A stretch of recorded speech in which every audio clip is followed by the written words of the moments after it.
Blood pressure کا تیر پہ ہدف علاج، ساری زندگی کی گولیوں سے نجات کس طرح ممکن ہے، وہ بھی ہربل طریقے سے۔ میں ہوں شہزاد چودھری اور آپ دیکھ رہے ہیں ہربل ٹپس بائے حکیم مشرف۔ آج ہم حکیم مشرف صاحب سے وہ نسخہ پوچھیں گے جس سے زندگی بھر کے لیے آپ کا بلڈ پریشر جو ہے وہ ختم ہو جائے گا۔ السلام علیکم حکیم صاحب۔ وعلیکم السلام ورحمۃ اللہ۔ کیسے ہیں آپ، خیریت سے ہیں؟ جی الحمدللہ۔ حکیم صاحب، پاکستان میں یا دنیا بھر میں آپ کو پتہ ہے کہ بلڈ پریشر کے مریضوں کی ریشو کتنی زیادہ ہے، اور جو بھی بلڈ پریشر کا مریض ہے اسے ساری زندگی جو ہے وہ گولی کھانی پڑتی ہے۔ اب آپ کے پاس ایسا کیا جادوئی علاج ہے کہ جناب آپ کہتے ہیں کہ میں مریض کو اس گولی سے نجات دلا سکتا ہوں؟ ذرا ناظرین کو بھی آگاہ کریں۔ بسم اللہ الرحمن الرحیم، اللہم صلی علی محمد وعلی محمد۔ شہزاد بھائی، بلڈ پریشر ایک خاموش قاتل ہے، ہم سب جانتے ہیں، لیکن اس سے پہلے میری ایک گزارش ہے ہمارے ناظرین سے کہ آج یہ پروگرام مکمل دیکھنے کے بعد فوری طور پر اپنا بلڈ پریشر چیک کروائیں۔ بہت سارے لوگ اپنا بلڈ پریشر چیک ہی نہیں کرواتے۔ ہمارے پاس مریض آتے ہیں، ہم ان سے پوچھتے ہیں آپ کا بلڈ پریشر کتنا ہے، تو وہ کہتے ہیں ٹھیک ہے۔ بھائی ٹھیک کتنا ہے آپ کو کیسے پتہ ہے؟ وہ کہتے ہیں جی بس ٹھیک ہے۔ تو ایک چیز ذہن میں رکھیں کہ یہ ضروری نہیں ہے کہ آپ میں وہ سمٹمز آئیں اور آپ دیواروں میں ٹکرے ماریں تبھی آپ کا بلڈ پریشر ہائی ہے۔ یہ خاموش قاتل ہے، بہت خاموشی کے ساتھ آپ کو نقصان پہنچا رہا ہوتا ہے، اور آپ کو پتہ بھی نہیں چل رہا ہوتا کہ جی میرا بلڈ پریشر اوپر نیچے ہو رہا ہے جناب۔ بالکل بالکل۔ اور یقین کریں کہ بینائی متاثر کرتا ہے، گردے خراب کرتا ہے، دماغ میں کلاٹ بناتا ہے اور فالج، لکوہ، ہارٹ اٹیک کا سبب بنتا ہے۔ اس کے بعد پیشنٹ کو پتہ لگتا ہے کہ ہم ہائی بلڈ پریشر کا شکار ہیں۔ اگر آپ کو سمٹمز نہیں بھی آ رہے تو اور آپ کی عمر 40 سال سے زیادہ ہو گئی ہے تو اپنے بلڈ پریشر کو ریگولر مانیٹر کریں۔ جی، باقی پروگرامز میں ہم باقی چیزوں کا بھی بتائیں گے، اس پروگرام میں آپ کو بلڈ پریشر کے حوالے سے بتا رہے ہیں کہ اس کو اپنا لازمی چیک اپ کروائیں۔ اس کے علاوہ یہ ذہن میں رکھیے گا کہ ڈائبٹیز اور بلڈ پریشر کے اسباب ایک جیسے ہیں۔ جن اسباب کے وجہ سے ڈائبٹیز ہوتی ہے انہی اسباب سے بلڈ پریشر بھی ہوتا ہے۔ جی، تو بہتر یہ ہے کہ اگر خدا نخواستہ آپ میں کوئی بھی ایسی سمٹم آ رہی ہے، شہزاد بھائی پاکستان کے 18% بالغان جو شہری آبادی کے ہیں وہ ڈائگنوز ہو چکے ہیں۔ اچھا، اس میں 33 سال سے 45 سال کے لوگ زیادہ ہیں۔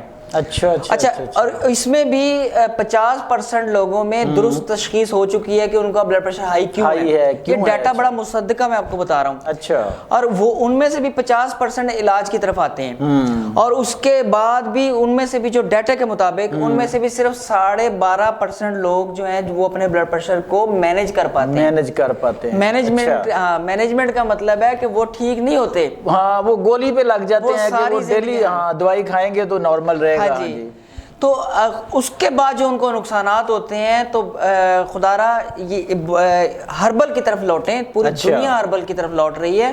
اگر آپ ہربل طریقوں سے اپنے لائف سٹائل کو بدلیں، آپ قدرتی طریقوں سے اپنی زندگی کو گزاریں، اپنی نیند پوری کریں، واک اور ورزش کو اپنا معمول بنائیں۔ شہزاد بھائی، خدا نہ خواستہ کسی کو بلڈ پریشر ہو جائے ایک مرتبہ تو میں ایسا نسخہ بتاؤں گا جو حکیم اجمل خان صاحب کا ہے۔ اچھا، حکیم اجمل خان صاحب اس ایریے کے برصغیر پاک و ہند کے مجدد ہیں۔ جی بالکل، طب یونانی میں جب یونانی اس ایریے میں آئے تھے تو اپنے ساتھ طب یونانی لے کر آئے تھے، لیکن جدید ریسرچ جو ہے طب یونانی پر وہ حکیم اجمل خان صاحب نے شروع کی تھی، اور ان کا نسخہ بھی بتاؤں گا۔ اس سے پہلے چند گزارشات ہیں جو ان لوگوں سے جو بلڈ پریشر کا شکار ہو چکے ہیں۔ سب سے پہلے پھل کھانے کا طریقہ سمجھیں کہ ڈبہ بند پھل نہیں کھانا۔ اچھا، بالکل بھی ڈبہ بند پھل نہیں کھانا جو پیک ہوا ہوتا ہے۔ دوسرا، کوئی بھی پھل نمک لگا کر نہیں کھانا، سردیوں میں مالٹا، گرمیوں میں تربوز، خربوزہ وغیرہ۔ اچھا، اور تیسرا، زیادہ پکا ہوا کیلا نہیں کھانا۔ اچھا، بلڈ پریشر کے پیشنٹ نے زیادہ پکا ہوا کیلا نہیں کھانا، گریپ فروٹ نہیں کھانا۔ اچھا، گریپ فروٹ بھی نہیں کھانا، وہ تو لوگ جوس پیتے ہیں بلڈ پریشر کے کم کرنے کے لیے، موٹاپا کم کرنے کے لیے۔ یہ خطرناک چیز ہے وہ، ہاں جی، ان کو نقصان ہوتا ہے، شریانوں کو نقصان ہوتا ہے، جس کی وجہ سے بلڈ پریشر ہائی مستقل رہتا ہے، نقصان ہوتا ہے۔ اچھا، اور سب سے اہم چیز، پھلوں کو چبا کر کھانا ہے پھلوں کو، پھلوں کا جوس نکال کر نہیں پینا. ہائی بلڈ پریشر کے پیشنٹ ان کے لیے بڑا زبردست چیز ہے یہ، اس پر عمل کرنا ہے. اور غذا میں آپ سیڈز کو شامل کریں، بیجوں کو. ایک تو یہ 4 سیڈز آج کل زیادہ چل رہے ہیں، ان کو بھی لیں. چہار مغز، گوکھرو وغیرہ جو ہے نا، اس کے علاوہ ان کو بھی شامل کریں لازمی. اچھا ایک اور بڑی زبردست چیز ہے شہزاد بھائی، آلو کے چھلکے کی چائے. اچھا آلو جو ہے وہ اگر، کیونکہ بلڈ پریشر کے بہت سارے لوگ ڈائبٹک بھی ہوتے ہیں تو وہ تو کارب لیتے نہیں، آلو کارب سٹارچ سے بھرپور ہوتا ہے. ہاں جی وہ نہ لیں، لیکن گھر میں آلو اگر بن رہا ہے تو اس کے چھلکوں کو جب چھلکا اترے تو اس کو صاف کر کے دھو کے 1 چمچ جو ہے وہ 1.5 کپ پانی میں ڈالیں. اچھا. اور اگر ڈائبٹک نہیں ہے تو چینی، گڑ یا شکر اسی میں شامل کر کے اس کو پکائیں، وہ بڑی مزیدار چائے بنتی ہے. اچھا. اور وہ ہائی بلڈ پریشر کے پیشنٹ کے لیے بڑی مفید ہے، وہ آہستہ آہستہ بلڈ پریشر کو کنٹرول کرنا شروع کر دیتی ہے. اس کے علاوہ شکر گندی کا استعمال لازمی کریں. اچھا. شکر گندی کا استعمال شروع کر دیں، اس سے بھی بلڈ پریشر بہت زیادہ نارمل ہونا شروع ہو جاتا ہے. لوبیا اور دالوں کا استعمال زیادہ کر دیں. ٹھیک. اس سے بلڈ پریشر بڑا نارمل رہتا ہے اور بڑا اس کو فائدہ ہوتا ہے. اسی طرح انڈا ضرور کھایا کریں. اچھا. یہ تو وہاں پہ لوگ پھر ایک مت آ جاتی ہے کہ جناب بلڈ پریشر ہے تو انڈا نہیں کھانا. یہ بڑی غلط بات ہے اور میں بہت انتہائی ذمہ داری سے کہہ رہا ہوں. میرے کہنے پر 3 ہفتے آپ انڈے کی سفیدی لے لیں. اصل میں جو تنگ کرتے ہیں وہ زیادہ لوگوں کو جو حدت ہوتی ہے وہ انڈے کی زردی سے ہوتی ہے. اچھا.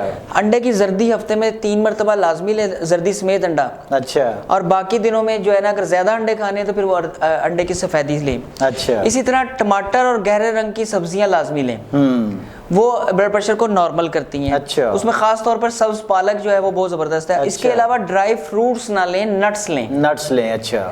اور ڈرائی فروٹس میں، نٹس میں بھی صرف جو ہے وہ مونگ پھلی نہیں لینی، مونگ پھلی کے علاوہ باقی سارے نٹس لے سکتے ہیں، بہت اچھے ہیں.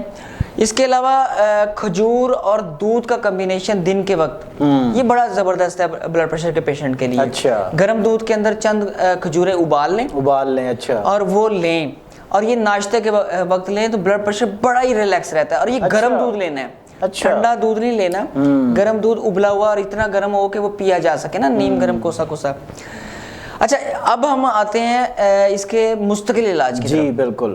مستقل علاج سے پہلے روٹین بنا لیں 1 کچے لہسن کی پھانک. اچھا.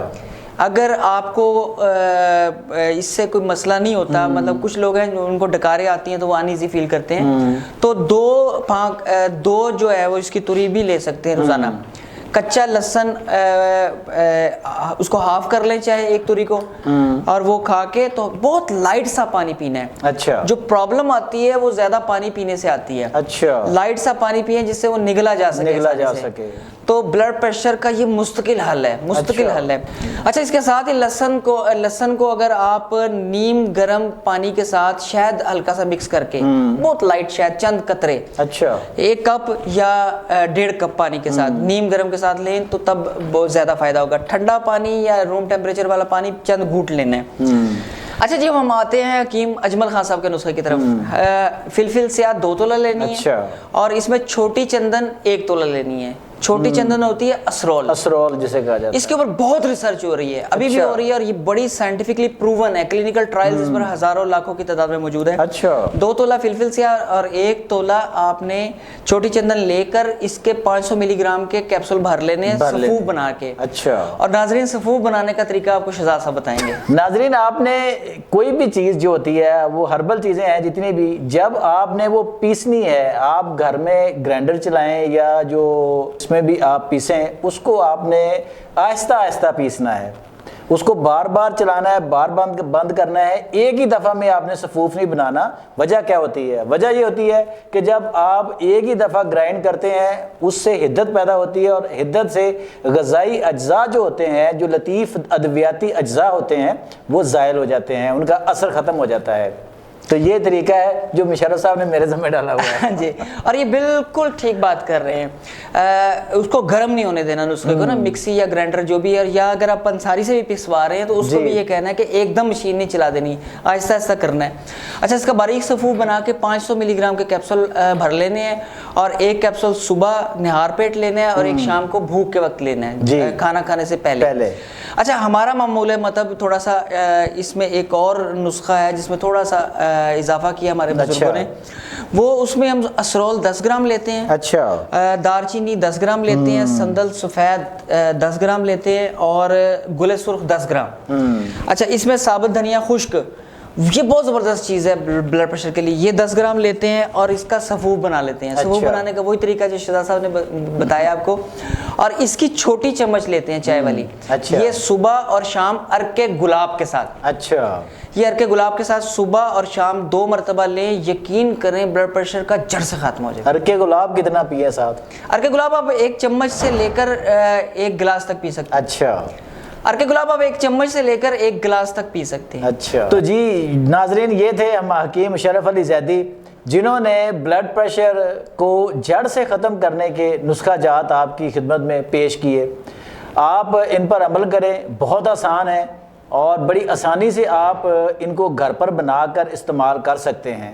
یقیناً آپ کو اس سے فائدہ ہوگا۔ اگر آپ کو اس سے فائدہ ہو، آپ کا بلڈ پریشر نارمل ہو، تو اپنی رائے کا اظہار بھی کیجئے گا اور پھر ہمارے لیے دعا بھی کیجئے گا۔ مجھے اور حکیم مشرف کو ہربل ٹپس بائی حکیم مشرف سے اجازت دیجئے۔ اللہ نگہبان۔